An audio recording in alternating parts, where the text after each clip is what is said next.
I agree. I think we should get on the ark also. I'm cold, I'm wet, I'm going home.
Good morning, good afternoon, good evening, wherever you are, whenever you are. Welcome to a new DC live stream. I'm your host, Matthew Batiri, here with my co-host, Wasim Debussy.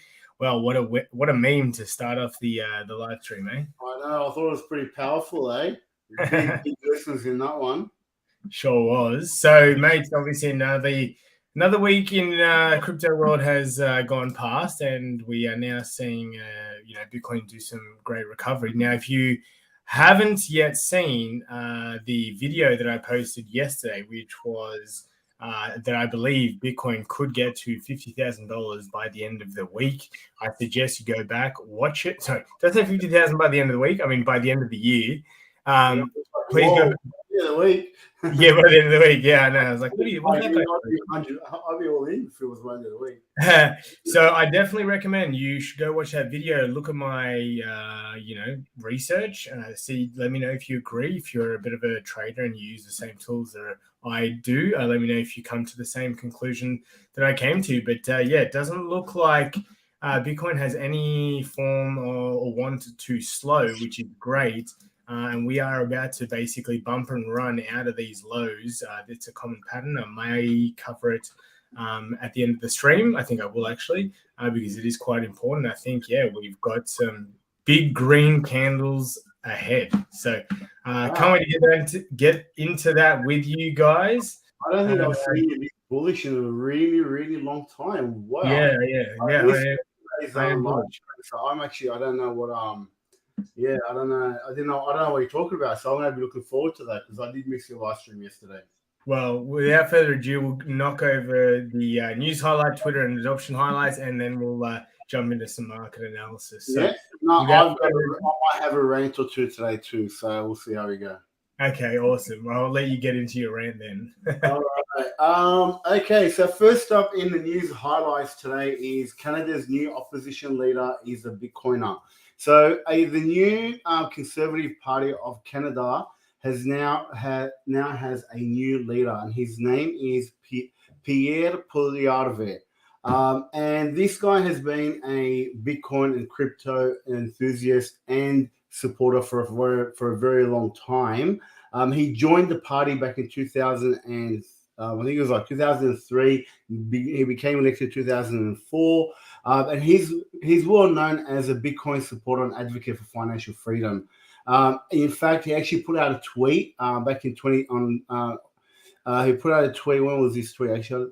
Back in March 29th this year, where he said, "Let people take control of their money from bankers and politicians, expand choice, lower cost of financial products, create thousands of jobs, get your membership, and it's basically his campaign saying, let's make Canada the blockchain capital of the world. So this is very, very good news. I was speaking to one of our Canadian clients, and he was telling me, how hard it is for them in Canada to be able to trade, and how, and all the rules that they have around crypto over there. And I know even for our Canadian clients, we have to do special videos and things like that for them, how to be able to invest in some of the things that we do, because it is very complicated because of all the rules there. So hopefully this will change things around in Canada. Next one, we have, yes. Okay, look, this one here, guys, this is where I'm going to rant a little bit, okay? This article is talking about that over $242 million of has been scammed from Aussies just between January and July this year. And most of those scams are investment scams. Some of them are romance scam. And this number is greater than what it was back in 2021.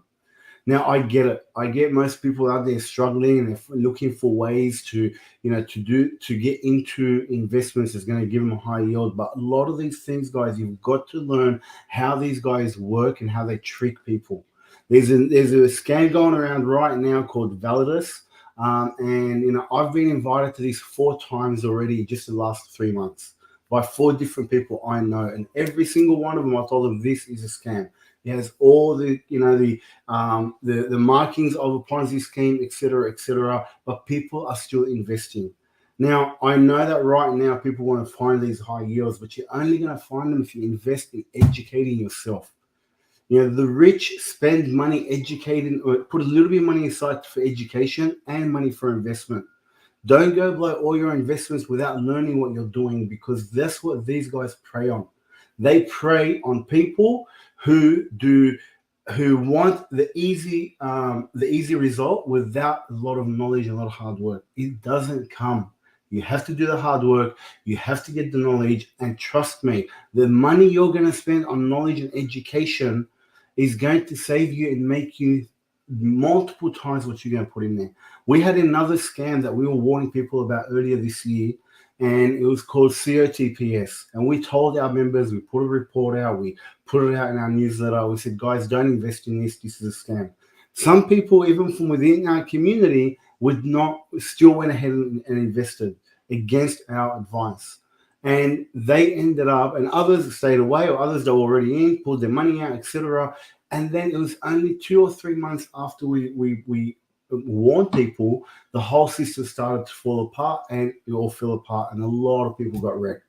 Now, these people have spent a bit of time learning and spending that, investing that time and money into learning. They would know what this scam was.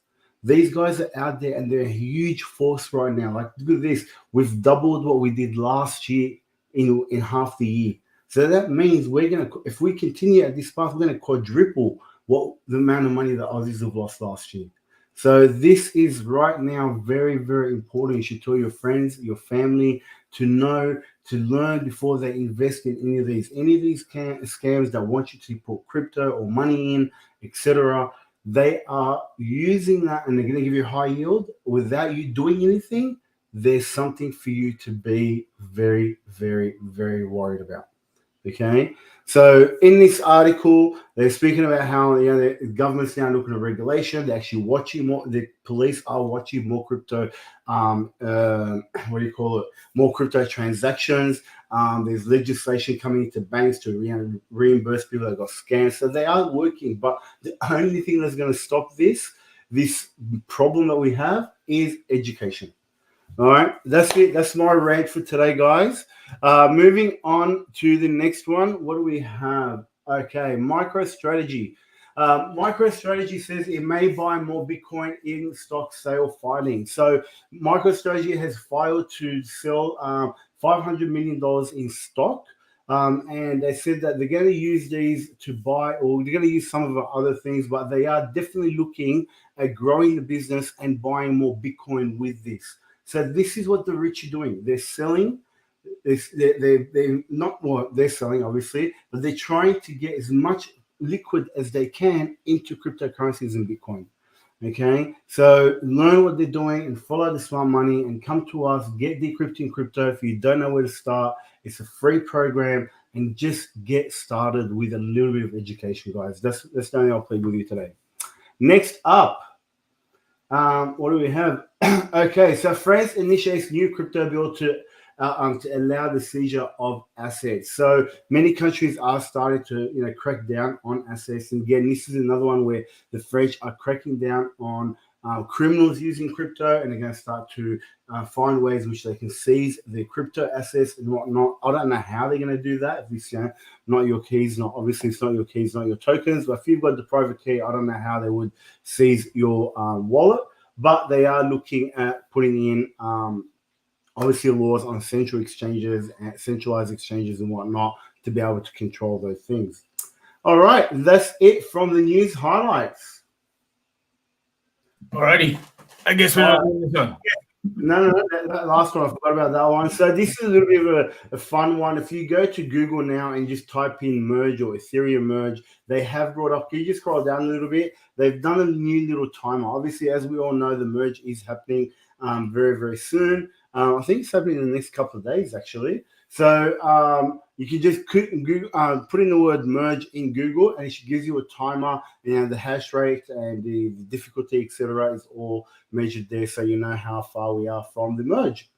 And let's see from the news highlights. Alrighty, thank you, Wasim. Moving over to the Twitter highlights, guys. We're starting off with our man, Lark Davis, I think he's actually American, or either American or Canadian. It's hard because his accent is quite unique, but he lives in New Zealand, so he's one of us for now. He lives across the ditch. So basically, in the video, he's talking about, he's trying to teach you some financial literacy on taxing and sort of investing in your future and building streams of passive income from dividends, real estate, and DCAing into Bitcoin. So obviously many of us in the middle, lower class in society don't know financial literacy, as it's not really taught in school, but it's definitely something the rich are doing because they're getting richer. And it's how to make your money work for you. So utilizing compound interest. Any money that's sitting on the side right now is being devalued day to day. So putting that money to work and not just letting it sit on the sideline. Yeah. And on that financial literacy, I was going to jump in here, Matt. Just guys, just to let you know, as you guys know, Matt is doing technical analysis on Mondays and Wednesdays, and I'm doing a live on Thursdays. But I'm going to be mixing that up. It's going to be not just around not just around the mindset and whatnot. We are also going to be including some financial literacy in there. So coming to that, listening to that 4:30 on Thursdays to get your own financial literacy, and it's absolutely free. Thank you. He's on a rant today, ladies and gentlemen.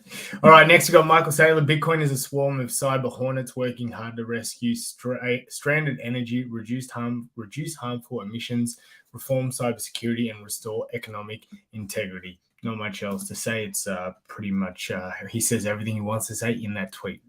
No reading between the lines there. Next, we got Peter Schiff. The COVID lockdown related supply shortages didn't cause the inflation problem. Neither did Russia sanctions nor the Ukraine war.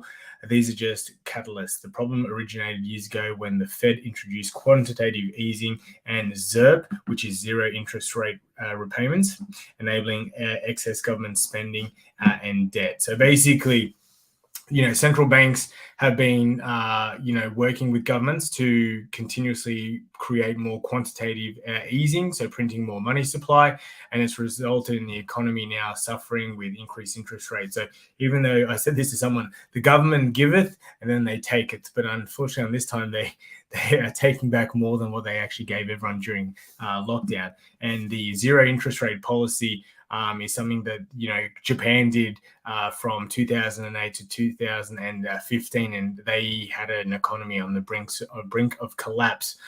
So it's something that obviously people at the top, people that are smart in the financial sector, such as Peter Schiff, I do consider him smart because he's probably a millionaire, or definitely a millionaire, but probably a billionaire in his own right, investing in gold. He's obviously letting everyone know who started the problem, and what they've done basically to create the chaos that we now live in, and hopefully is only short-lived, because I do foresee market recovering. Like I said, I do think Bitcoin will be hitting probably 50,000 before the end of the year. That's 50,000 US, by the way.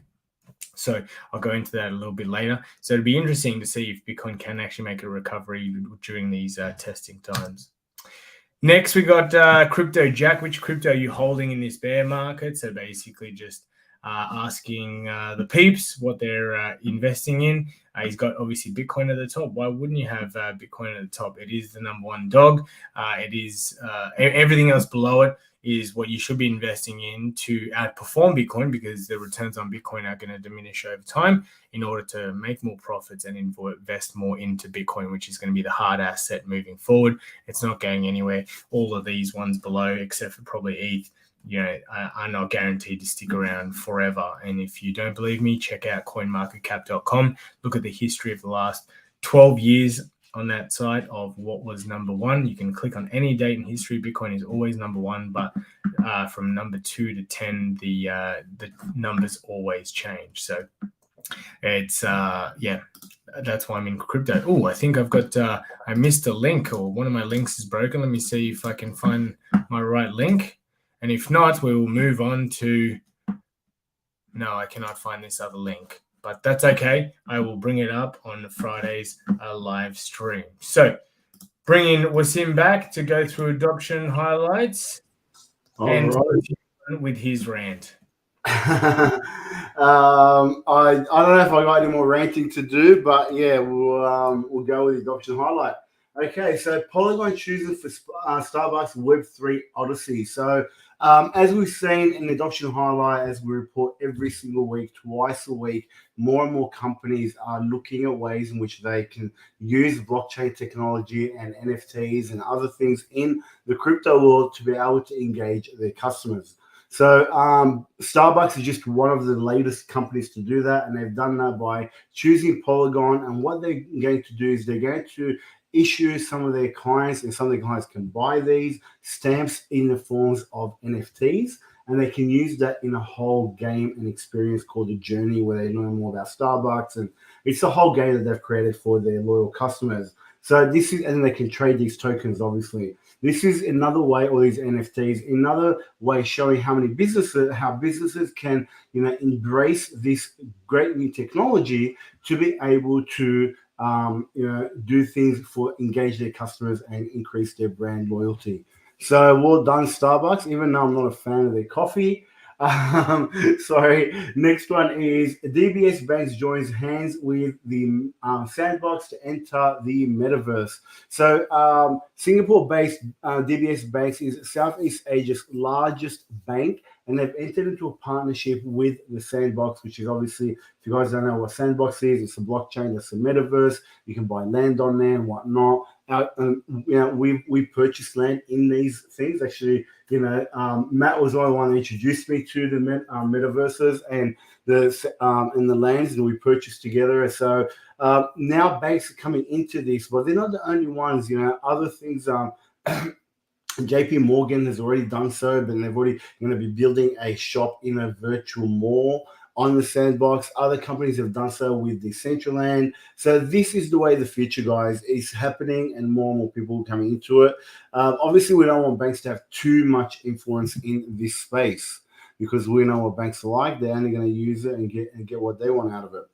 Next up, Paramount Pictures files trademark for Giant to gain exposure to crypto and NFTs. So Paramount Pictures are filing to their Mean Girls brand with NFTs, NFT-backed media, crypto collections, and transfer software. So they've put in they filed for a trademark for that on the metaverse, and there's just one of many companies. Every week we're seeing more and more companies filing for trademarks on metaverse and stars and whatnot, because they know this is the future, guys. Next up, we have luxury resort Palazzo Versace Dubai now accepts Bitcoin. So, in a partnership with Binance, the luxury resort is now accepting Bitcoin for their goods and services, which means any all the hotel guests can pay for anything within the hotel with Bitcoin, whether it's massages, whether it's their food, anything that they want to use within the hotel, they can accept Bitcoin. The next step for them is they're looking at ways in which they can start accepting Bitcoin online. They haven't done that yet, but they have partnered with Binance to use Binance Pay to allow to open up this new frontier for the luxury brand. So well done. Next one and last is Cowboys. Our Cowboys marketing push in a long-term blockchain.com. So CEO says so. The Cowboys, I think it's the Texas Cowboys, which. What are you doing there, Matty? You got lucky going on. Okay, so Cowboys is the Texas Cowboys, who are a obviously a football team. They've done a partnership with blockchain.com to market cryptocurrencies to their members and obviously their game goers and whatever people that watch their games and fans. And this is something where blockchain said that even though we're in a bear market, you want to be known in that you want to be in front of people's faces in the bear market because people will remember you, which is a great quote. And I really love the way he thinks. So they're actually spending $50 million on marketing just to get their name out there. Now, how many other businesses in the traditional financial world are doing that right now? They're all trying to cut costs, but as you can see, companies in blockchain are spending more and more because they know where the future is. That's it from the adoption highlight. Oh, sorry, mate, I removed you. Alrighty, guys, I'm gonna cover just a little something just to leave you on a high note. If you missed my stream on Monday, you can go back and watch it on why I believe Bitcoin will hit $50,000 by the end of the year. That's right, I've changed my tune. I did think that we would head down to at least 13,500. I'm still hopeful that could possibly happen if we have another macroeconomic news event, world war, who knows. Maybe the Queen's death could have been something that obviously the markets didn't react.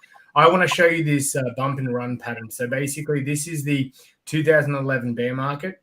You can see that we had a steady decline for, let's have this look, basically 154 days. At the end of 154 days, when we broke out through this downward trend line, Bitcoin commenced its double bull cycle. And this is the bull cycle, which basically had a double cycle where we had the first cycle move all the way up to $270, came back down to 66, and then skyrocketed a couple of months later to just over $1,000. Wow. Then the preceding bear market, where we went from basically 1,200 down to 165. You can see this trend line right here. When we broke out from this bear market trend line, we broke above it. We did sort of, twiddle along it for a couple of weeks. It looks like even a month and a half. And then we commenced the next bull run to $20,000. Now, if we look at the 2018/19 bear market, we have our downward trend line. We have obviously the break of this trend line being the commencement of the next bull run. We never came back down to these lows of 17,600. Even the Corona dump didn't bring the levels back down as low as the bear market. But you can see once we broke out from that trend line, things got pretty crazy. And right now, Bitcoin is on the verge of doing the exact same thing. So we have been held down by this trend line. And this is basically a bump and run pattern, exactly like the three previous patterns that I just showed you. Right now, the price of Bitcoin is teetering on that trend line.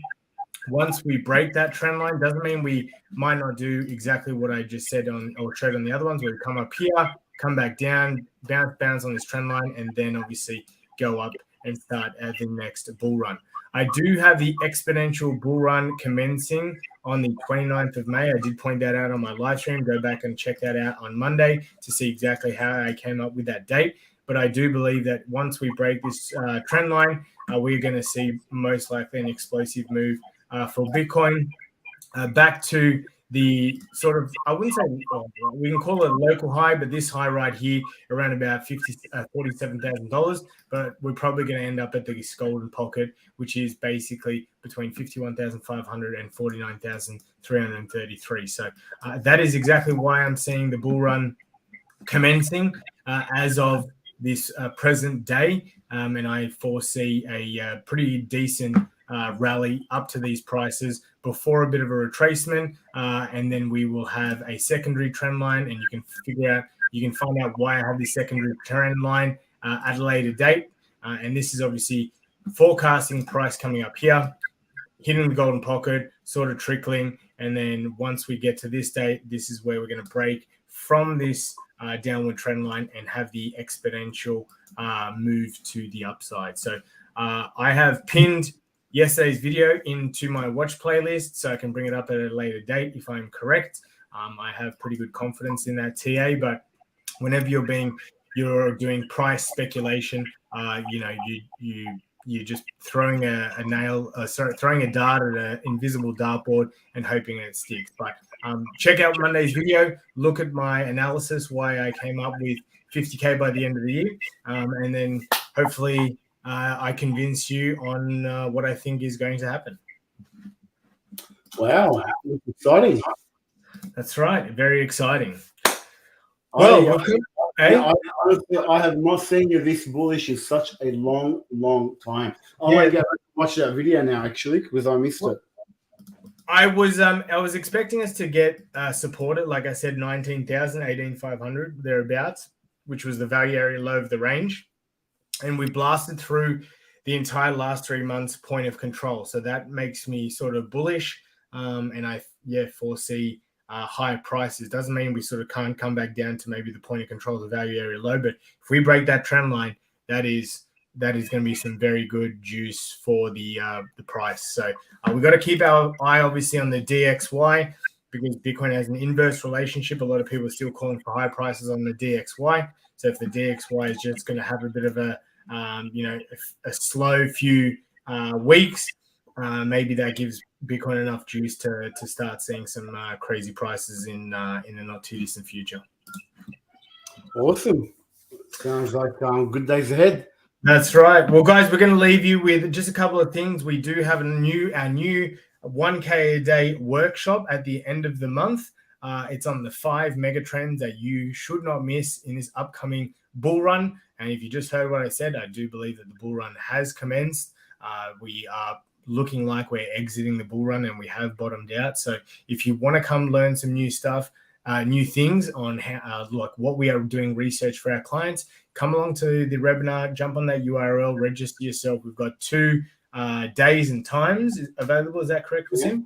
Yep. So what this is, I've been talking about this. We are very, very close to releasing our report for the 5 megatrends that you want to catch before the next bull run that can absolutely change your life. It's life-changing, generation wealth type of stuff that we're talking about. And I'm going to be talking about that on Thursday, actually, in my live, as to why I believe we are now in a generation buy territory. So guys, with that's coming out, and then we are going to do a new event around that, about a 45 minute to an hour education session, where we're going to go through these 5 different mega trends for you guys to understand what they're going to do to the future of money and the future of our lives in general, and why investing in them right now can absolutely change your life.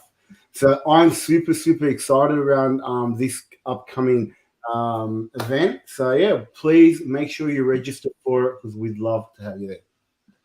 Cool. That is it from us. We look forward to seeing you on Friday for our last DC live stream for the week. Don't forget, you can join me tomorrow for some live altcoin technical analysis. So if you want to know where your favorite altcoin is going, if it's going to the moon or if it's going to hell, jump on tomorrow's live stream at 4:30 to drop me your best altcoins, and join Wasim on Thursday for his money mindset and personal development videos as well. That's it from us.